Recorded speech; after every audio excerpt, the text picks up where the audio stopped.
Good morning વિદ્યાર્થી મિત્રો, હું ચેતન રાજપૂત. આપણે તમને ખબર છે કે એકાઉન્ટમાં ચેપ્ટર 1ની શરૂઆત કરી છે. એની અંદર પણ હિસાબી પારિભાષિક શબ્દો વિશે આગળ ચર્ચા ચાલી રહી છે. છેલ્લા લગભગ આપણે જે વાત કરી તે પ્રમાણે પારિભાષિક શબ્દોની અંદર વટાવ વિશે આપણે ચર્ચા કરી હતી. એની અંદર વેપારી વટાવ વિશે વાત કરી હતી, રોકડ વટાવ વિશે વાત કરી હતી. એમાં મળેલ વટાવ અને આપેલ વટાવ આની પણ આપણે થોડી ચર્ચા કરી ચૂક્યા છીએ. તો હવે આપણે ફરી એક થોડુંક નજર કરી લઈએ છીએ કે ભાઈ વટાવ કોને કહેવાય, ત્યાર પછી આગળના મુદ્દાઓની ચર્ચા કરીશું. વટાવ એટલે કે અંગ્રેજીમાં આપણે ડિસ્કાઉન્ટ કહીએ છીએ. શું કહીએ છીએ? ડિસ્કાઉન્ટ. સ્વાભાવિક વાત છે કે જો આપણે કોઈ વેપારી છે, આપણે કોઈ ધંધો કરી રહ્યા છે અને માનો છૂટક વેપારી છે આપણે અને જથ્થાબંધ વેપારી પાસે આપણે જઈએ છીએ. દાખલા તરીકે એવું પણ તમને કહીશું કે આપણી કોઈ આણંદમાં કોઈ દુકાન છે ગંજ, તો આપણે ગંજ બજારમાં જઈને ત્યાંની કોઈ મોટી દુકાનમાં અથવા તો જથ્થાબંધ વેપારી પાસેથી જ્યારે માલ સામાન ખરીદીએ છીએ ત્યારે આપણે એનું ડિસ્કાઉન્ટ માગીશું. તો ડિસ્કાઉન્ટના મુખ્ય બે પ્રકાર છે. ડિસ્કાઉન્ટ એટલે કે ભાઈ વટાવના મુખ્ય બે પ્રકાર એટલે કે ભાઈ વેપારી વટાવ અને રોકડ વટાવ.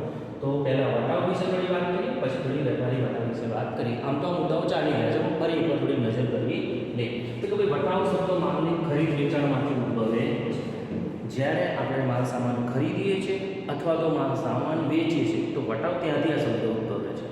બરાબર. ફોર એક્ઝામ્પલ આપણે ખરીદવા જઈએ તો વટાવ માંગીશું, એટલે કે ભાઈ આપણે કંઈક ડિસ્કાઉન્ટ માંગીશું. ફોર એક્ઝામ્પલ કે અહીંયા આગળ એવું પૂછ્યું કે 5000નો માલ સામાન છે તો થોડા જે કંઈ ઓછા કરી આવો અથવા તો ડિસ્કાઉન્ટ આપણે મળીએ છીએ. બજારમાં ઘણી બધી નહીં લગતા 50% ડિસ્કાઉન્ટ, 20% ડિસ્કાઉન્ટ, 10% ડિસ્કાઉન્ટ. ડિસ્કાઉન્ટ આપણે અંગ્રેજીમાં વટાવ શબ્દ વાપરીએ છીએ. બરાબર. એટલે ખરીદ વેચાણમાંથી ઉદ્ભવે છે. તમે ખરીદી કરો કે વેચાણ કરો, બરાબર છે. ડિસ્કાઉન્ટ મળવું જોઈએ કે પછી ડિસ્કાઉન્ટ આપવું જોઈએ આવું વિચારવામાં આવે છે. એટલે કે ખરીદ કે વેચાણની રકમમાંથી શરતોને આધીન, પાછું શરતોને આધીન, અમુક શરતોને આધીન એટલે કે નિયમ પ્રમાણે રકમ બાદ કરવામાં આવે અને ચોખ્ખી રકમ ચૂકવવામાં આવે છે. જેને અથવા તો જે રકમને આપણે કુલ રકમમાંથી શું કરીશું? બાદ કરીશું. શું કરવામાં આવે છે? બાદ કરવામાં આવે. તેને વટાવ કહેવામાં આવે છે. શું કહેવામાં આવે છે? વટાવ. કોઈ દુકાનમાં આપણે ત્યાંથી કોઈ માલ સામાન ખરીદ્યું, માની લો કે આપણું બિલ થાય છે 5000 રૂપિયા, એટલે ત્યાં આગળ પેલું ભાઈ આપણી જોડે 4900 લે અથવા તો 4800 લે. એનો મતલબ કે જે એણે 200 રૂપિયા આપણા માટે ઓછા કર્યા છે એને આપણે વટાવ કહીશું, જેને અંગ્રેજીમાં આપણે ડિસ્કાઉન્ટ કહીએ છીએ. બરાબર છે. ખરીદ વેચાણની કુલ રકમમાંથી જેટલી રકમ ઓછી ચૂકવવામાં આવે છે, ખરીદ વેચાણ થાય એમાં જેટલી રકમ આપણે ઓછી ચૂકવીએ છીએ, ઓછી ચૂકવવામાં આવે અથવા તો મળે કે ફોર એક્ઝામ્પલ આપણે અમારા વેપારી તરીકે માલ સામાન વેચીએ છીએ. માલ સામાન વેચે છે કોઈ કસ્ટમરે આપણી જોડેથી 4000નો માલ ખરીદ્યો, આપણે એને 200 રૂપિયા ઓછા લઈએ છીએ. રકમ નક્કી થઈ ગઈ હતી કે ભાઈ 4000 રૂપિયા છે, છતાં આપણે એની જોડેથી 200 રૂપિયા ઓછા લીધા, એટલે કે 3800 આપણે અહીંયા લઈએ છીએ અને 200 રૂપિયા ઓછા શું કરીએ છીએ? તો ઓછા કરી આપીએ છીએ. જો ખરીદી કરીશું તો અહીંયા આગળ આપણને વટાવ મળશે અને વેચાણ કરીશું તો વટાવ આપવો પડશે. બરાબર. એક વસ્તુ યાદ રાખો, ખરીદી કરવામાં આવે તો વટાવ મળે. શું થાય? વટાવ મળે. યાદ રાખો, તમે ખરીદી કરશો તો વટાવ શું થશે? મળશે. આપણે જ્યારે ધંધામાં ખરીદી કરતા હોઈએ તો વટાવ મળે છે. અને જો વેચાણ કરવામાં આવે બરાબર છે. જો વેચાણ કરવામાં આવશે,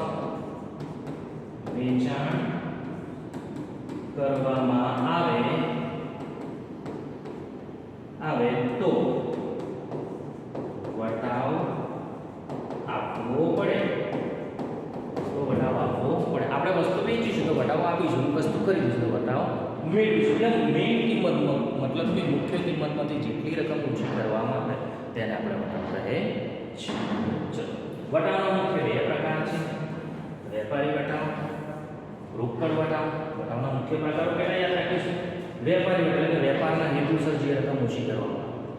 રોકડનો હેતુ એવું માની લઈએ છીએ કે રોકડના વ્યવહારો વધે અને રોકડથી વ્યવહારો થાય એટલા માટે જે કંઈ આપણે વટાવ અથવા ડિસ્કાઉન્ટ આપવામાં આવે છે તે. ચલો આગળ ફરી ચર્ચા કરીએ છીએ. ફરી એકવાર જોઈ લઈએ વેપારી વટાવ કોને કહીશું. તો વેપારી દ્વારા વેચાણના સમયે કોણ કરે છે તો કોઈ કે વેપારી વેચાણના સમયે કુલ કિંમતમાંથી અમુક ટકા રકમ બાદ કરવામાં આવે છે. શું કરવામાં આવે છે? અમુક ટકા રકમ બાદ કરવામાં આવે છે.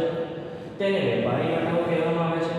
વેપારી વટાવ અંગેની ચોપડે નોંધ કરવામાં આવતી નથી. આ ખૂબ અગત્યનો પોઈન્ટ છે કે ભાઈ વેપારી વટાવ અંગેની ચોપડામાં નોંધ કરવામાં આવતી નથી. બાદ કરીશું ખરા પણ એ રકમ ક્યાંય લખવાની નથી. એની કોઈ ચોપડામાં એની નોંધ થશે નહીં. એટલે બાદ 100% કરીશું પણ નોંધ કરીશું નહીં. દાખલા તરીકે ઉદાહરણ આપેલું છે આપણે પુસ્તકની અંદર કે ધારો કે 10,000નો માલ 2% વેપારી વટાવે ખરીદે છે અથવા તો સોરી એ કહ્યું છે વેચે છે. જો આપણે વેચાણ કરતા હોઈએ, મુદ્દો છે વેચાણ, અહીંયા આપણે વેચાણ કરી રહ્યા છે. રકમ કેટલી છે તો ભાઈ 10,000 રૂપિયા છે. વટાવ કેટલો લેવાનો કયો છે તો 2% છે. પણ કયો વટાવ કયો છે? વેપારી વટાવ કયો છે? તો કુલ કિંમત હતી 10,000, એમાંથી 2% વેપારી વટાવ આપણે બાદ કરીએ એટલે 10,000 ના 2% કરીએ તો કેટલા થશે? 200 રૂપિયા થશે. કેટલા થશે? 200. એટલે 10,000 માંથી 200 બાદ કરવાનું ગયું છે. એટલે પેમેન્ટ કેટલું થશે? 9,800. બરાબર. તો 9,800 રૂપિયા ક્યાં લખવામાં આવશે? તો જે તે ચોપડામાં નોંધ કરવામાં આવશે. અને આપણે વેપારી વટાવ છે. બીજું એક ઉદાહરણ આપીએ કે દાખલા તરીકે કોઈ પ્રોડક્ટ છે, માની લો કે પાર્લેજી છે. પાર્લેજી ઉપર 5 રૂપિયા કિંમત લખેલી છે. પાર્લેજી ઉપર 5 રૂપિયા કિંમત માની લો લખેલી છે અને જે દુકાનદાર છે પણ 5 રૂપિયામાં જ વેચે છે. તો એનો નફો શું? એને કઈ રીતે પૈસા મળતા હશે? તો જ્યારે જથ્થાબંધ ખરીદે છે ત્યારે એના મુખ્ય વેપારી સાથે અથવા કોઈ વેપારી જોડથી એ ખરીદે છે ત્યારે એને જથ્થાબંધ ખરીદવાના કારણે અમુક ટકા જે ડિસ્કાઉન્ટ અથવા તો વટાવ આપવામાં આવે છે તેને વેપારી વટાવ કહેવાય. ખાસ યાદ રાખો. એવી જ રીતે રોકડ વટાવ વેચાણ કરેલ માલની રકમ ઝડપથી પરત મળે, વહેલી પરત મળે તે હેતુથી ગ્રાહકને આકર્ષવા માટે મળવાપાત્ર રકમમાંથી જે રકમ કાપી આપવામાં આવે તેને રોકડ વટાવ કહેવામાં આવે. પહેલાંના સમયમાં અત્યારે પણ તમે ઘણી વાર જોતા હશો કે લોકો ઉધારે વ્યવહાર વધારે કરે. અને આમ તો એવું પણ પાછું કહેવાય કે જો ઉધારે વ્યવહાર થતો તો ધંધો રોજગાર સારી રીતે ચાલે, વેપાર સારી રીતે કરી શકે. પણ કેટલા સમય સુધી આમ એટલે એવી ઈચ્છા હોય કે બને ત્યાં સુધી આપણે નાણાકીય વ્યવહાર એટલે કે રોકડ વ્યવહારો વહેલા થાય, વહેલેથી કોઈ બાકી વહેલું પેમેન્ટ કરી આપે અથવા તો બને ત્યાં સુધી ખરીદ વેચાણ રોકડમાં જ થાય. જો તમે એને થોડુંક રકમ ઓછી કરી આપતા હશો તો એ તરત તમને રોકડ આપશે. બરાબર. એટલે વેચાણ એવી ઈચ્છા છે કે જ્યારે વસ્તુ વેચીએ ને ત્યારે આપણને બને ત્યાં સુધી કેવી રીતે પેમેન્ટ મળે? રોકડમાં મળે. એટલે રોકડની અપેક્ષા એ છે રોકડ વટાવ આપવામાં આવે છે. રોકડ વટાવની ચોપડામાં નોંધ થશે, એને જે તે ચોપડામાં લખવામાં આવશે, જેની વિશે આપણે આગળ ચર્ચા કરવાના છે. વેપારી વટાવ બાદ કર્યા પછી રોકડ વટાવ ગણવામાં આવે છે. એટલે પહેલું શું બાદ થાય કે તો ભાઈ વેપારી વટાવ બાદ કરીશું, એના પછી જે રકમ રહી એની અંદરથી રોકડ વટાવ ફરી બાદ કરીશું અને એ રકમની નોંધ કરવામાં આવતી હોય છે. બરાબર છે. તો અહીંયા આગળ ઉપરના જે અનમનો મુદ્દો હતો એમાં જે દર્શાવેલું છે કે 9,800 ની રકમ પર જો 200 રૂપિયા આપણે રોકડ વટાવ આપી દઈએ, બરાબર, એટલે બીજા 200 આપણે બાદ કરીશું. ચૂકવવાનું શું થશે? કેટલી ચૂકવણી થશે? 9,600 ની ચૂકવણી ત્યાં કરવામાં આવશે. તેથી રૂપિયા 200 રોકડ વટાવ ગણાશે. એક વસ્તુ યાદ રાખો, વેપારી વટાવ બાદ કરવાનો ખરો પણ એની નોંધ કરવાની નથી. જ્યારે રોકડ વટાવ બાદ કરવાનો છે અને એની નોંધ પણ ચોપડામાં કરવાની હોય છે. આ વટાવ રોકડ પ્રાપ્ત કરતી વખતે આપવાનો હોવાથી તેને રોકડ વટાવ કહેવામાં આવે છે. અને આ ક્યારે કે ભાઈ રોકડ પેમેન્ટ થાય ત્યારે એનું ડિસ્કાઉન્ટ આપવા મળે. દાખલા તરીકે આપણે કોઈ વસ્તુ ખરીદવા ગયા ત્યારે ચાલો એને ઓલરેડી ડિસ્કાઉન્ટ આપી દઈશું, હું પછી એવું કંઈક કામ કરવાનું બીજા 500 ઓછો કરું, હમણાં તમને પેમેન્ટ કરી દઉં છું. એટલે પહેલાં એમ થાય કે ચાલો બીજા 200 ઓછા કરીએ કારણ કે હમણાં પેમેન્ટ કરે છે. એટલે રોકડ વ્યવહારો થાય એટલા માટે. આ મુદ્દાઓની આગળ પણ આપણે આગળના લેક્ચરમાં પણ રૂબરૂમાં ચર્ચા કરી હતી. બરાબર. અહીં થોડું ઘણું આપણે જોવાનું બાકી છે. મળેલ વટાવ કોને કહેવાય અને આપેલ વટાવ કોને કહેવાય? હું તમને આમ ચર્ચા કરું કે ભાઈ મળેલ વટાવ એટલે શું? તો કે જ્યારે આપણે વસ્તુ ખરીદવા જઈએ છીએ ત્યારે આપણે ડિસ્કાઉન્ટ માંગીશું. શું માંગીશું? ડિસ્કાઉન્ટ માંગીશું એટલે કે વટાવ માંગીશું. એને આપણે મળેલ વટાવ કહેવાય, જે આપણા માટે ઉપજ જેવું ગણાય છે. જ્યારે વેચાણ કરીએ છીએ, શું કરીએ છીએ? વેચાણ કરવામાં આવે છે ત્યારે આપણે ડિસ્કાઉન્ટ આપવું પડે છે, એટલે એને આપણે કહીશું આપેલ વટાવ, જે આપણા માટે ખર્ચ તરીકે ગણાય છે. તો ચલો અંદર આપણે વાત કરીએ.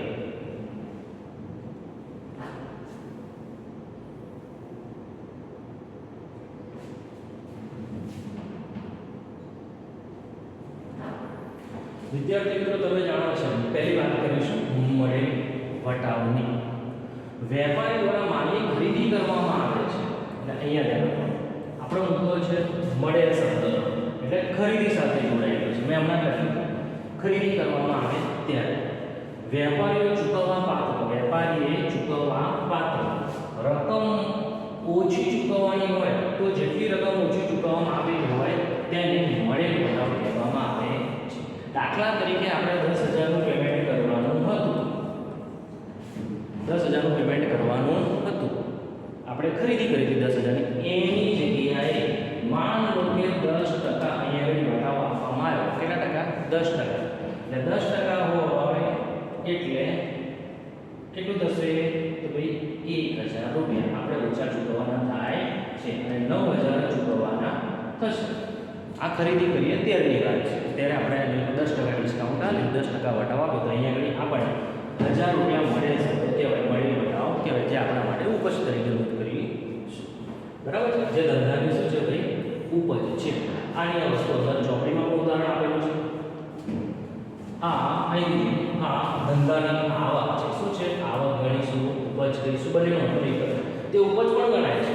દાખલા તરીકે રમીલાબેન પાસે 10,000નો માલ ખરીદ્યો અને 15 દિવસમાં નાણાં ચૂકવ્યા. કેટલા દિવસમાં? 15 દિવસ પછી નાણાં ચૂકવાય તો 2% વટાવ મળશે એવું કહેવામાં આવ્યું હતું કે રમીલાબેન પાસેથી, અહીં લખેલું છે રમીલાબેન પાસેથી ₹10,000નો માલ ખરીદ્યો અને 15 દિવસમાં નાણાં ચૂકવાય તો પછી 2% આપણે એને ડિસ્કાઉન્ટ મળશે એવું કહેવામાં આવ્યું છે. જો રમીલાબેન તે 15 દિવસમાં 10,000 ચૂકવવામાં આવે, રમીલાબેને 10 દિવસનું કહ્યું હતું, અહીં 15 દિવસ કહેતા 15 દિવસનું આપી દેવાનું કહેવામાં આવ્યું છે, તો ₹10,000ના બદલે બેંકે કેટલા ચૂકવવાના છે? તો ભાઈ અહીંયા એને ડિસ્કાઉન્ટ મળે છે 10,000ના 2% લેખે, એટલે ₹200 બાદ કરવામાં આવશે. કેટલા બાદ કરવામાં આવશે? ₹200. મેં અહીંયા તમને 10% લેખે કહ્યું, બરાબર? આમ ₹200 એ મળેલ વટાવ કહેવાય છે. શું કહેવાશે વિદ્યાર્થી મિત્રો? ₹200 એ મળેલ વટાવ કહેવાશે. બરાબર? જેની આપણે ચોપડામાં શું કરવાનું છે? નોંધ કરવાની છે. એટલે મળેલ વટાવ તરીકે નોંધ કરીશું અને એની નોંધ તો થાય છે પણ એ ઉપજ તરીકે નોંધવામાં આવશે. તો અહીંયા આગળ આ વસ્તુનું આપણે ધ્યાન રાખવાનું છે.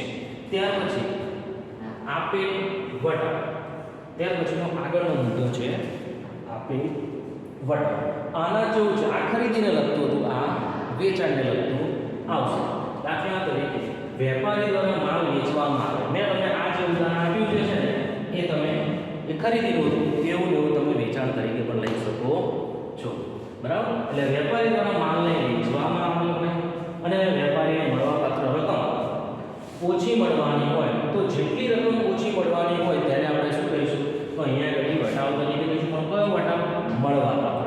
જ્યારે આપણે વસ્તુ વેચીએ છીએ, બરાબર છે, ત્યારે આપણે વટાવ આપવાનો થાય છે, જે આપણે ખર્ચ તરીકે ધ્યાનમાં લઈશું, તેને વટાવ કહેવામાં આવે છે. આ ધંધાનો ખર્ચ ગણાય છે વેપારી વટાવ, બરાબર? રોકડ વટાવ એ જોયા, એના પછી મળેલ વટાવ જોયો, હવે આપેલ વટાવ જોઈ રહ્યા છે. તો એ આપેલ વટાવ આપણા માટે ખર્ચ છે, ખાસ શું યાદ રાખવાનું? મળેલ વટાવ હોય તો ઉપજ છે. આ બે વસ્તુ યાદ રાખો. આગળ જ્યારે અમુક ચેપ્ટર આવશે ત્યારે આને તમારે યાદ રાખવું પડશે અને એ ટાઈમે ખૂબ કામ લાગશે. બરાબર છે? ચલો હજુ આગળ એક ઉદાહરણ લઈએ. કલ્પનાબેન કરીને એક વ્યક્તિ નામ આપેલું છે. કલ્પનાબેન એવું કહે છે કે ₹15,000નો માલ વેચવામાં આવ્યો. કલ્પનાબેનને આપણે વેચી રહ્યા છે. ઉદાહરણ એવું કહે છે કે આપણે કલ્પનાબેનને કેટલાનો માલ એટલે 15,000નો આપે છે અને એવું કહ્યું છે કે 10 દિવસમાં નાણાં ચૂકવે. જો કલ્પનાબેન આપણને 10 દિવસમાં નાણાં ચૂકવી દેતા હોય તો પછી આપણે 2% ડિસ્કાઉન્ટ આપી દઈશું. બરાબર? 2% વટાવ આપી દઈશું. જો કલ્પનાબેન પાસેથી ઉઘરાણીના 10 દિવસમાં મળે, હવે આપણને 15,000 રૂપિયા મળી રહ્યા છે. બરાબર? કેટલા મળ્યા? 15,000 મળ્યા. બરાબર? કેટલા ડિસ્કાઉન્ટની વાત થઈ હતી? તો 2%ની વાત થઈ. 15,000ના 2% એટલે ₹300 થાય. બરાબર છે. 15,000ના 2% કરો એટલે 300 રૂપિયા થાય. અને આપણે ક્લાસમાં વાત પણ કરી હતી કે કેવી રીતે ડિસ્કાઉન્ટ ગણવાનું હોય છે. દાખલા તરીકે 15,000 એના ગુણ્યા 2. હવે ટકાનું ચિહ્ન છે એટલે નીચે 100 મૂકી દેવાના. કેટલા મૂકી દેવાના? 100.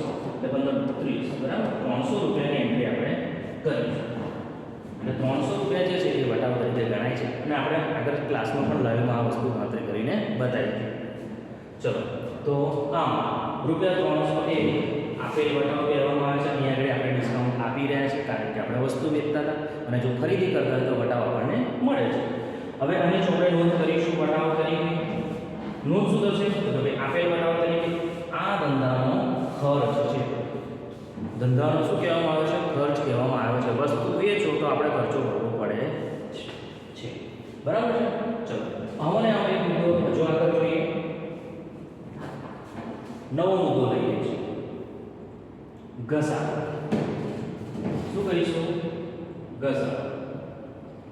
ઘસારાની તમને નોર્મલ એવી વાત કરું કે દાખલા તરીકે આપણે કોઈ બાઇક ખરીદી શોરૂમમાંથી ખરીદીએ છીએ અને પેક કરી દીધું, ટેમ્પામાં નાખીને ઘરમાં લાવ્યા, રૂમમાં મૂકી દીધું. બરાબર છે. હવે 2 વર્ષ પછી એને તમે વેચો, આખું કોથળીથી પેક કરેલું હતું, કશું જ કર્યું નહોતું, એમને એમ બાઇક રહેવા દીધું, અંદર ટાયરમાં હવાય નહીં ભરે, એવું ટેમ્પામાં લાવી દીધું પેક કરીને. પણ છતાં તમે એને 2 વર્ષ પછી વેચવા જાઓ, તમે માન લો કે એ બાઇક ₹1,00,000 ખરીદી હોય અને પછી 2 વર્ષ પછી વેચો છો, પેકિંગ જ હતું, કશું જ ચલાવ્યું નહીં, મીટરનો એક આંકડો પણ ફર્યો નથી, છતાં ₹1,00,000 બાઇક 2 વર્ષ પછી તમે એને કેટલામાં વેચશો? 1,00,000માં વેચાશે? અથવા તમારી મેઇન જે ખર્ચેલી રકમથી પાછી આવી જશે? નહીં આવે. એટલે એનો મતલબ એમ કોઈ પણ મિલકત ઉપર જેમ જેમ સમય પસાર થાય છે ને ત્યારે એના ઉપર ઘસારો લાગુ પડે છે. હકીકતમાં વસ્તુ ઘસાવવું એ જરૂર નથી, એના પર સમય પસાર થઈ જવો, એટલે સમય આધારિત અહીંયા ખર્ચ લાગે. તમે એને કશું વાપરીને છતાં એની કિંમત ઘટી, એટલે મિલકતની જે કિંમત છે એમાં જ્યારે ઘટાડો સૂચવે ને તો જેટલી રકમ ઘટીને એને ઘસારો કહેવાય. બરાબર છે. એટલે આ ઉદાહરણ ધ્યાનમાં રાખીને અહીંયા આગળ આપણે વાત કરીએ. બરાબર છે. ઘસારા વિશે આપણે વાત કરવાની છે.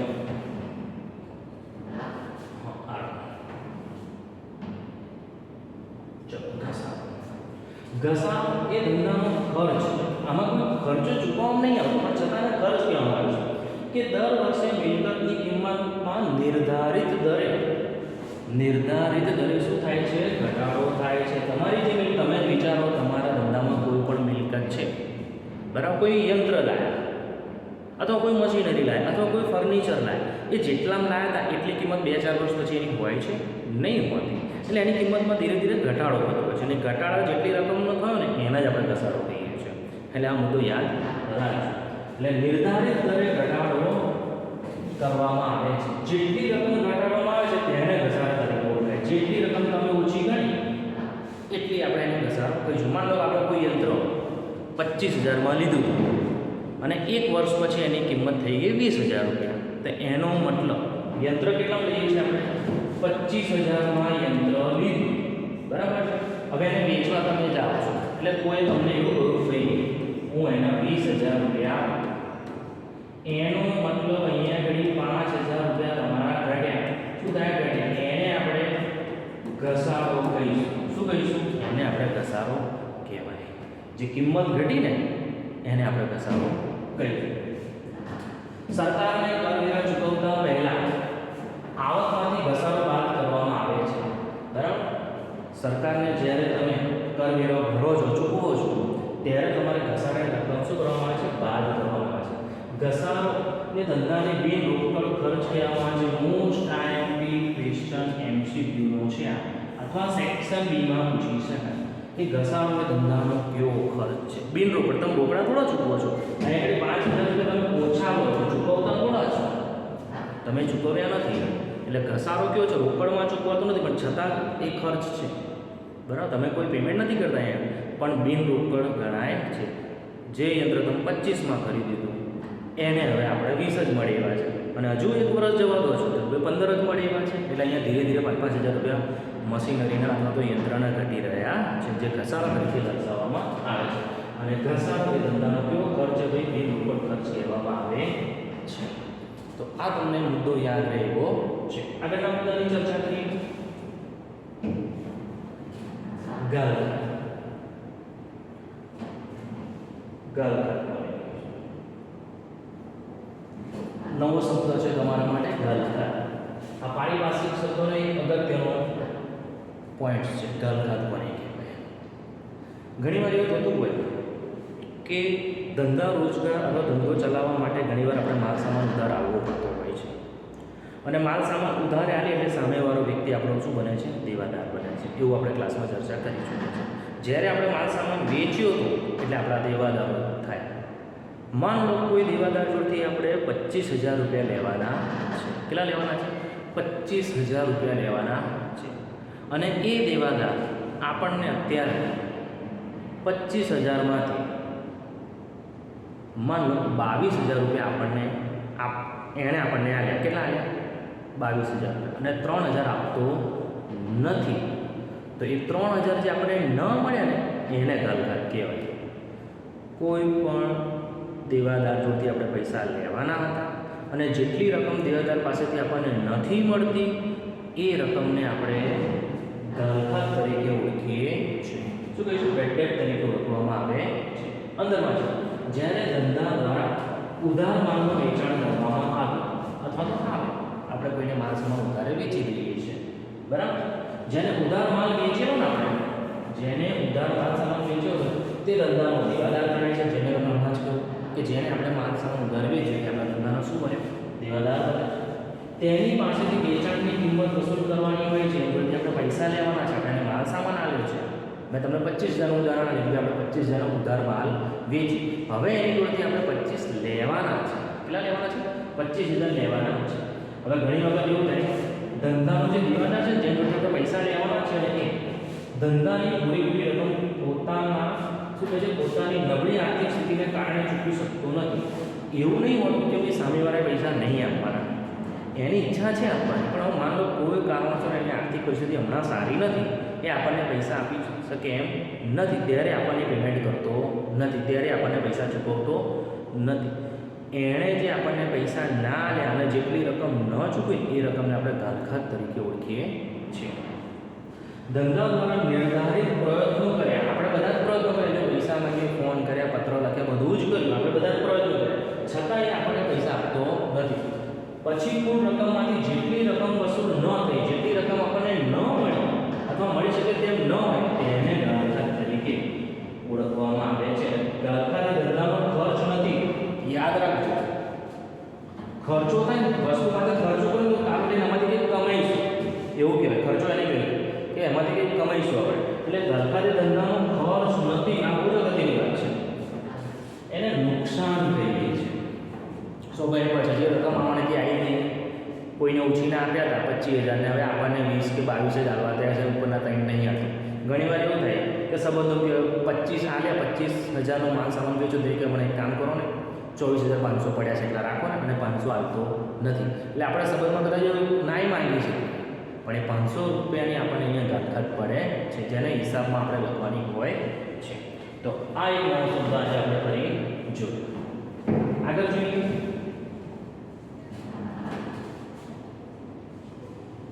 સદ્ધર કોને કહેવાય? બરાબર, અહીંયા આગળ વિદ્યાર્થી મિત્રો સદ્ધર કોને કહેવાય? સદ્ધર સોલ્વેન્ટ, જેને સોલ્વેન્ટ કહીએ છીએ. હું એક સિમ્પલ વાત કરું કે જેની મિલકતો વધારે છે, મિલકતો શું છે? વધારે છે, અને દેવું એ ઓછું છે. મિલકતો વધારે છે એવું કે છે, જેની મિલકતો વધારે છે અને દેવું નજીવું છે અથવા નથી, તો એવા ધંધાદારી વેપારને અથવા તો એવા વ્યક્તિને અથવા એવા ધંધાને સદ્ધર ધંધા તરીકે આપણે ઓળખીશું, અથવા એવા વ્યક્તિને પણ સદ્ધર વ્યક્તિ તરીકે ઓળખાય છે. બરાબર, ઘણી બધી મિલકતો છે એની જોડે પણ એનું દેવું નથી, અથવા એમ દેવું હોય તો થોડું ઘણું હોય. બરાબર, કરોડો રૂપિયાની મિલકત હોય અને 5 લાખ રૂપિયા દેવું હોય તે દેવું ના કહેવાય. બરાબર, સિમ્પલ છે. જે વ્યક્તિ પોતાની નાણાકીય જવાબદારી એટલે કે દેવા નિયમિતપણે ચૂકવતો હોય, એને જે દેવું છે એને ટાઈમસર આપી શકે એવો હોય, જે ટાઈમે માંગે ટાઈમે પેમેન્ટ કરી શકે એવું હોય, જેની મિલકતો તેની જવાબદારી કરતાં વધારે, જવાબદારીનો ઉપયોગ થાય દેવું, એની મિલકતો વધારે છે એવું કે છે, મિલકતો વધારે છે અને જવાબદારી એટલે કે દેવું ઓછું છે, દેવું ઓછું છે પણ મિલકતો વધારે છે, તો એ વ્યક્તિને હિસાબી ભાષામાં અથવા હિસાબી પદ્ધતિની ભાષામાં આપણે એને સદ્ધર કહીશું. શું કહીશું? સદ્ધર કહીશું. તો આ વ્યક્તિ કેવો ગણાશે? સદ્ધર વ્યક્તિ તરીકે ઓળખાય છે. બરાબર? યાદ રહી ગયું? એનાથી ઊંધું નાદાર. બરાબર? એટલે મિલકતો શું હશે એની? બોલો, હવે તો ઊંધી હશે. તો મિલકતો એની ઓછી હશે અને દેવું એનું કેવું હશે? તો દેવું વધારે હશે. એવી વ્યક્તિ, એવો ધંધો. બરાબર? જે વ્યક્તિ પોતાની નાણાકીય જવાબદારીને દેવું નિયમિતપણે ચૂકવતો ન હોય અથવા ચૂકવી શકવા સક્ષમ ન હોય, એટલે કે સક્ષમ ન હોય, જેની મિલકતોનું પ્રમાણ, એની જે મિલકતો છે ને એના કરતાં તેની જવાબદારી કેવી હોય છે? મિલકતોનું પ્રમાણ તેની જવાબદારી કરતાં ઓછું, એટલે મિલકતો ઓછી બતાવે છે અને જવાબદારી વધારે બતાવે છે. મિલકતો ઓછી છે પણ જવાબદારી વધારે. મિલકતો તો કે થોડી કે 2-4 લાખ રૂપિયા મિલકત છે પણ દેવું તો કે 25 લાખ 40 લાખનું દેવું છે એવું કે. બરાબર? તો તે વ્યક્તિની હિસાબી પદ્ધતિની અંદર અથવા હિસાબી ભાષાની અંદર નાદાર વ્યક્તિ કહેવામાં આવે છે. હવે નાદાર આપણે ડાયરેક્ટ કોઈને ના કહી શકીએ, એને અદાલત કહેશે. બરાબર? જ્યાં સુધી અદાલત દ્વારા વ્યક્તિને નાદાર જાહેર કરવામાં ન આવે ત્યાં સુધી વ્યક્તિને નાદાર કહી શકાય નહીં. નાદાર એ અદાલત નક્કી કરશે. તમે કોઈ જો પૈસા માંગો છો, તમે એના પર કેસ કર્યો છે, એ અદાલત જોશે, એની મિલકતો જોશે, એનું દેવું જોશે, પછી અદાલત નક્કી કરશે, આપણાથી નક્કી થાય નહીં. તો એને આપણે નાદાર તરીકે ઓળખીશું. ચાલો, ઉધાર જમા. હવે આપણો મેઇન રાઉન્ડ શરૂ થાય છે. ઉધાર જમા વિશે વાત કરીએ ડિટેલમાં કે ભાઈ ઉધાર જમા છે જેને ડેબિટ અને ક્રેડિટ તરીકે આપણે ઓળખીશું. બરાબર? બે મુદ્દા રહ્યા છે આજના આ વિડીયોની અંદર, ઉધાર અને જમા. જ્યારે ડેબિટ અને ક્રેડિટ કહીએ છીએ, આમ તો કહેવાય કે હિસાબી પદ્ધતિના મુખ્ય આ બે ભાગ છે. જેને આ બે વસ્તુની ખબર પડી ગઈ અને ઘણું બધું એકાઉન્ટ આપે છે, ઘણું બધું. હિસાબી પદ્ધતિના પાયાના મુખ્ય શબ્દો છે આ બે શબ્દો છે. ત્રિનોંધી નામા પદ્ધતિમાં દરેક વ્યવહારની બેવડી અસર આપવામાં આવે છે. એટલે બે અસરો થાય, એક ઉધાર અસર અને એક જમા અસર આપણે નોંધવાની હોય છે. ઉધાર અને જમા બે અસરો કઈ રહેશે? તો કે એક હશે ઉધાર અને એક હશે જમા. બે અસરો. ઉધાર જમાની સાચી અને ખરી સમજૂતી હિસાબી પદ્ધતિની સાચી અને ખરી સમજૂતી છે. જો તમને ઉધાર અને જમા વિશે વધારે ખબર પડશે તો તમને હિસાબો વિશે ખબર પડશે, બાકી ખબર પડશે નહીં. ક્યારે ઉધાર લખવું, ક્યારે જમા લખવું એ ખબર પડી ગઈ અથવા એના વિશેની સમજણ પડી ને તો જ તમને હિસાબી પદ્ધતિ વિશે સમજણ પડી છે અને એ સાચી સમજૂતી છે એવું કહેવા માંગે છે. બરાબર છે? ચાલો જોઈએ. તો હિસાબી પદ્ધતિમાં બે બાજુનો ઉપયોગ કરવામાં આવે છે. બે બાજુ દાખલા તરીકે આપણે પૂરી દોરવા માટે કે ભાઈ આ ઉધાર બાજુ છે અને આ જમા બાજુ છે. બરાબર? અહીંયા રકમનું ખાનું કરી દઈશું, અહીં વિગતનું ખાનું કરીશું, આ સાઈડ ઉધાર, આ સાઈડ જમા, જે નિયમમાં આધારિત આપણે નોંધ કરવામાં આવશે. એટલે કે હિસાબી પદ્ધતિમાં બે બાજુનો ઉપયોગ કરવામાં આવે છે. ડાબી બાજુને હિસાબી પદ્ધતિમાં ઉધાર કહીશું, એટલે આ ઉધાર બાજુ છે. બરાબર? દાખલા તરીકે ફરી સમજાવું. અહીંયા ઘડી આ રીતે કરીશું, આ ઉધાર બાજુ, આ જમા બાજુ. બરાબર છે? આ વિગત દોરીશું પ્રોપર અને આ રીતે વિગત કરવામાં આવશે. બરાબર? એટલે ડાબી બાજુ જે છે ઉધાર બાજુ છે, જમણી બાજુ છે જમા બાજુ છે. બરાબર? ડાબી બાજુની પદ્ધતિમાં શું કહીશું? ડાબી બાજુની હિસાબી પદ્ધતિ ઉધાર બાજુ તરીકે ઓળખવામાં આવે છે. જમણી બાજુની હિસાબી પદ્ધતિમાં જમા બાજુ તરીકે ઓળખીશું. ડાબીને ઉધાર બાજુ, જમણીને જમા બાજુ. હિસાબોમાં કોઈ ખાતું ઉધારું એટલે ખાતાની ઉધાર બાજુ એટલે કે ડાબી બાજુ હિસાબી નોંધ લખવામાં આવે છે. બરાબર? શું કહે છે કે હિસાબોમાં કોઈ ખાતું ઉધારવાનું છે, ઉધાર એટલે ઉધાર બાજુ લખવાનું કહે છે. ઉધારું એટલે કે ડાબી બાજુ લખો અથવા ડાબી બાજુ એની નોંધ લો એવું કહે છે. લખ્યું ભાઈ ખરીદી કરી તમારે એના ઉધાર બાજુ આપણે નોંધ કરી શકીએ. આગળના ઉદાહરણોમાં અથવા આગળના ટોપિકમાં આપણે એના વિશે ચર્ચા કરવાના છે. હિસાબોમાં કોઈ ખાતું જમા કર્યું તમને કહેવામાં આવે તો પછી એને તમારે જમણી બાજુ એટલે કે જમા બાજુ નોંધ કરવાની હોય છે. આ અંગે આપણે ઉધાર જમાના જે નિયમો છે ને એ ચેપ્ટર નંબર 2 ની અંદર ચર્ચા કરવાના છે, જે ડિટેલમાં આપણે જોઈશું. બરાબર? બીજો મુખ્ય બાબત વિશે ચર્ચા કરવી છે. આ છેલ્લો ટોપિક છે આપણો. 46મો નંબરનો પારિભાષિક શબ્દ. આ છેલ્લો ટોપિક આજના વિડિયો લેક્ચરનો આ છેલ્લો ટોપિક. ખાતું કોને કહેવાય? બરાબર, ખાતું અગત્ય. આપણે ખાતા દોરીશું દાખલા તરીકે એક સિમ્પલ શબ્દ આ મહિનાનું ખાતું દોર્યું. બરાબર છે. ખરીદીનું ખાતું તો વ્યક્તિનું ખાતું, મહેશનું ખાતું, દિનેશનું ખાતું, છગનનું ખાતું, મગનનું ખાતું, કોઈ ખાતું દોર્યું. ખરીદીનું ખાતું, વેચાણનું ખાતું, અલગ અલગ. ઘણી વાર શું થતું ખબર છે કે વ્યવહારની અંદર એટલા બધા વ્યવહારો દુકાનની અંદર અથવા ધંધામાં થતા હોય તો એક જ ચોપડમાં બધું લખવામાં આવે. બરાબર, તો પછી શોધવામાં તકલીફ પડે કે ભાઈ કયો વ્યવહાર કોની જોડે કર્યો હતો. એટલે દરેક વ્યક્તિ માટે અલગ અલગ ખાતા બનાવવામાં આવ્યા છે. એના વિશે વાત કરીએ. ધંધાની અમુક વસ્તુ કે વ્યક્તિઓ અંગેના વ્યવહારો વારંવાર થતા હોય. અમુક વ્યક્તિ જોડે ઘણી પડે તમારે ધંધો કરવો પડે. કોઈ તમારો ખાસ ગ્રાહક છે જે કાયમ તમારી જોડે માલ સામાન ખરીદતો હોય તો તમારે ઘડીએ પડી એના અલગ અલગ ચોપડામાં લખાણ કરવાની જરૂર પણ એના નામથી ખાતું બનાવી દો એવું કહે છે. ધંધાની અમુક વસ્તુઓ કે વ્યક્તિઓ અંગેના વ્યવહારો વારંવાર થતા હોય છે. આ વ્યવહારો ઉધાર અસર ધરાવતા ઉધાર બાજુ હોઈ શકે અને જમા અસર ધરાવતા જમા બાજુ હોઈ શકે. મેં તમને કહ્યું અમુક વ્યવહાર તમે આ સાઈડ ઉધાર બાજુ લખશો, અમુક વ્યવહાર તમે જમા બાજુ આ સાઈડ લખશો, એવું બને અથવા લખવામાં આવે છે. બરાબર છે. જે તે વસ્તુ કે વ્યક્તિને લગતા તમામ વ્યવહારો હિસાબી ચોપડામાં એક સ્થાને નોંધાય અને વ્યવહારનો સારાંશ જાણી શકાય તેને ખાતું કહેવામાં આવે છે. તું કોને કહીશું? બરાબર છે કે જે તે વ્યક્તિના અલગ અલગ વ્યવહારો છે અને એક જ ખાનામાં નોંધીએ, એક જ જગ્યાએ નોંધીએ તો ભાઈ ખબર પડે કે એ વ્યક્તિ જોડે આપણે વર્ષ દરમિયાન અથવા મહિનાની અંદર અથવા અઠવાડિયાની અંદર અથવા તો એક દિવસમાં કેટલા વ્યવહારો કર્યા છે આખા દિવસની ખબર પડી અથવા આખા મહિનાનું આપણને ખબર પડી શકે કે એ વ્યક્તિ જોડે અથવા તો એ ધંધા જોડે આપણે કેટલા વ્યવહારો કર્યા છે. બરાબર છે.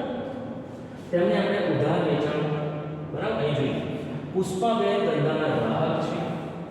અહીંયા આગળ વાત કરી છે પુષ્પાબેન નામની કોઈ વ્યક્તિ છે જે ધંધાના ગ્રાહક કહેવામાં આવે છે. એવું અહીં ઉદાહરણ આપ્યું છે. તેમને ઉધાર આપણે વેચાણ શું કર્યું કે ભાઈ ચલો આજે આપણે એમનો ઉધાર માલ સામાન વેચીએ. ધારો કે વર્ષમાં 20 વખત